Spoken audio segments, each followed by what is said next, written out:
आज महाराष्ट्र में 108 नंबर की एम्बुलेंस नहीं चलेगी। इस एम्बुलेंस सर्विस से जुड़े मुलाजमीन, डॉक्टर और ड्राइवर्स आज से गैर मुअय्यना मुद्दत की हड़ताल कर रहे हैं। इन मुलाजमीन ने इस सर्विस को चलाने वाली कंपनी BVG इंडिया लिमिटेड पर मनमानी का इल्जाम लगाया है। मुलाजमीन के मुताबिक इन्हें मुआहदे के मुताबिक तयशुदा सहूलियात नहीं दी जा रही हैं। हड़ताली मुलाजमीन PF लागू करने के साथ साथ 8 घंटे से ज्यादा काम करने पर ओवर टाइम की मांग कर रहे हैं। महाराष्ट्र में 108 नंबर की 937 एम्बुलेंस हैं, जिनसे 3500 डॉक्टर, 2400 दीगर मुलाजमीन जुड़े हुए हैं। तो महाराष्ट्र में 108 नंबर की एम्बुलेंस आज से नहीं चलेगी। ये तमाम लोग जो इस एम्बुलेंस सर्विस से जुड़े हुए हैं वो गैर मुअय्यना मुद्दत की हड़ताल पर जा रहे हैं। हमारे साथ हमारे नुमाइंदे रवि गुलकरी जुड़ चुके हैं। रवि, महाराष्ट्र में हम देखते हैं कि लगातार कोई ना कोई जरूर एहतजाज कर रहा है और अब 800 नंबर की एम्बुलेंस की गाड़ियां सड़कों पर दौड़ती हुई नजर नहीं आएंगी। जाहिर सी बात है, लोगों को, मरीजों को परेशानी जरूर आएगी। जी, एकदम सही है। लोगों को, मरीजों को परेशानी होने की संभावना है। हालांकि एम्बुलेंस को लेकर बड़ी डिमांड रहती है। अस्पतालों में इन जो मरीज हो उनको शिफ्ट करने के लिए एम्बुलेंस का उपयोग होता है, लेकिन ये 108 नंबर जो सरकार की मदद से और एक BVG नाम की कंपनी है, प्राइवेट कंपनी है, उसकी मदद से ये एम्बुलेंस सर्विस महाराष्ट्र में चलाई जा रही है। लोगों का कहना है, मतलब डॉक्टरों का और एम्बुलेंस के ऊपर जो काम करे उनका कहना है कि कंपनी मनमानी तरीके से काम कर रही है। मुआवजा नहीं मिल रहा है। PF को लेकर बड़े इश्यूज है। गाड़ी का, एम्बुलेंस का मेंटेनेंस भी नहीं हो रहा है और इस वजह से तंग आकर उन्होंने ये ऐलान किया है कि आज से ये एम्बुलेंस सेवा हम नहीं चलाएंगे। महाराष्ट्र के भीतर करीब 937 एम्बुलेंस दौड़ती है इस कंपनी की 108 नंबर की, जो सारी की सारी ठप है। और इसका रवि, क्या कुछ प्रमुख मांगे हैं इनकी? ओवर टाइम का भी ये मुतालबा कर रहे हैं, क्या कुछ प्रमुख मांगे हैं? इनका प्रमुख जो बात है कि हम लोग को जो ओवर टाइम करना पड़ता है, प्रिस्क्राइब है उनको 8 घंटे का ड्यूटी, लेकिन 12-15 घंटे तक ड्यूटी करनी पड़ती है, तो ओवर टाइम नहीं मिल रहा है। एक पहला मसला है। PF को लेकर बड़ा विवाद चल रहा है कि PF फैसिलिटी जो मिलनी चाहिए वो नहीं मिल रही है। हालांकि डॉक्टर जो गैजेटेड होता है उसको तो सारी सुविधाएं मिलनी चाहिए, वो भी नहीं मिल रही है। और इस वजह से एक बड़ा बखेड़ा खड़ा हुआ है, जिस वजह से इन्होंने काफी परस्यू किया था अपने मामले को, अपने मांगों को लेकर कंपनी के साथ में।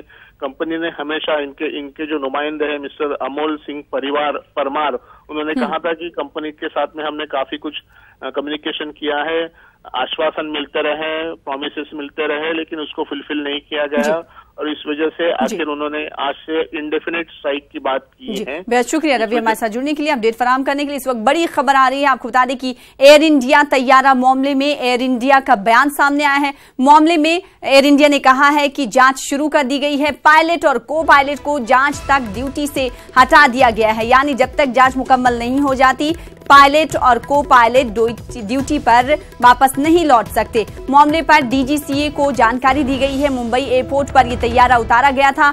आज सुबह तकरीबन 5:15 बजे सभी मुसाफिर महफूज हैं। दूसरे तैयारे पर मुसाफिरों को दुबई के लिए रवाना भी कर दिया गया है। तमिलनाडु से दुबई जाते हुए तैयारे को हादसा पेश आया था। तिरुचिरापल्ली से उड़ान के वक्त तैयारा ATC इमारत की दीवार से टकरा गया था, जिसके बाद एयर इंडिया का बयान सामने आया है। एयर इंडिया का कहना है कि इस मामले में जांच शुरू कर दी गई है और साथ ही साथ पायलट और को पायलट को जांच तक ड्यूटी से हटा दिया गया है। मामले पर DGCA को जानकारी भी दे दी गई है। मुंबई एयरपोर्ट पर आपको बता दें कि यह तैयारा आज सुबह लैंड कराया गया था। इस तैयारे की लैंडिंग हुई थी, जिसके बाद अब एयर इंडिया का बयान सामने आया है। एयर इंडिया का कहना है कि इस मामले में हमने जांच के अहकामात जारी किए थे और अब जांच शुरू कर दी गई है और साथ ही साथ पायलट और को पायलट को हटा दिया गया है उनके ओहदे से और कहा गया है कि जब तक जांच मुकम्मल नहीं हो जाती इन तमाम को ड्यूटी पर वापस लौटने नहीं दिया जाएगा।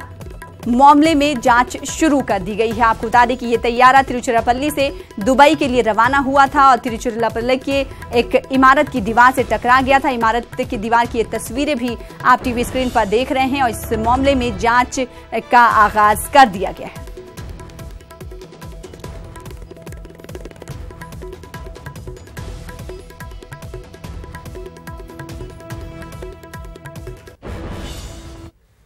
मरकजी हुकूमत ने बंगाल हुकूमत को रोहिंग्या पनाहगुजीनों की फहरिस्त तैयार करने की हिदायत दी है। जमात इस्लामी हिंद के बंगाल यूनिट ने मौजूदा हालात में इनकी म्यांमार वापसी को नामुमकिन बताया है। रियासत के साउथ 24 परगना के बरईपुर में जमात इस्लामी व दीगर हुकूक इंसानी तंजीमों ने रोहिंग्या मुतासरीन के लिए मकान भी तामीर कराए हैं। मगरबी बंगाल की वजीर आला ममता बनर्जी ने भी रोहिंग्या मुतासरीन के तई हमदर्दी का इजहार किया था और इस मामले में मरकजी हुकूमत पर तनकीद भी की थी।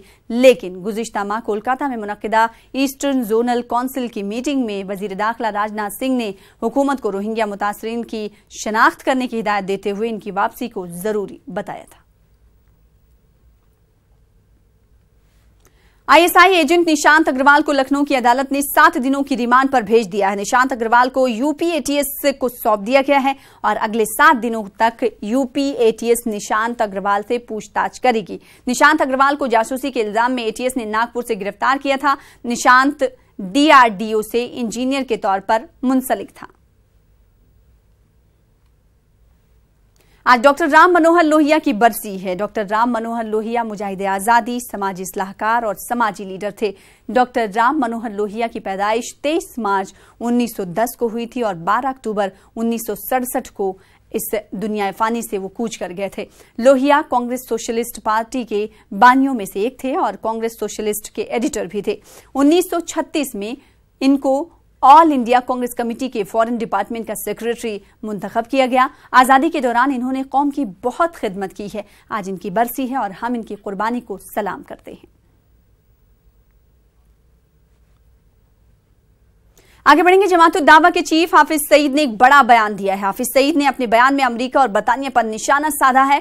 हाफिज सईद ने अमेरिका और बरतानिया की यूनिवर्सिटीज पर इल्जाम लगाते हुए कहा है कि उन्होंने पाकिस्तानी तलबा का नजरिया तब्दील किया है। हाफिज सईद ने लाहौर में एक जलसे से खिताब के दौरान अमेरिका और बरतानिया पर ये इल्जामात लगाए हैं। हाफिज सईद का यह भी कहना है कि ईसाई और यहूदी मुसलमानों को कठपुतली बनाकर अपनी पॉलिसी मुसलमानों पर इस्तेमाल करते हैं।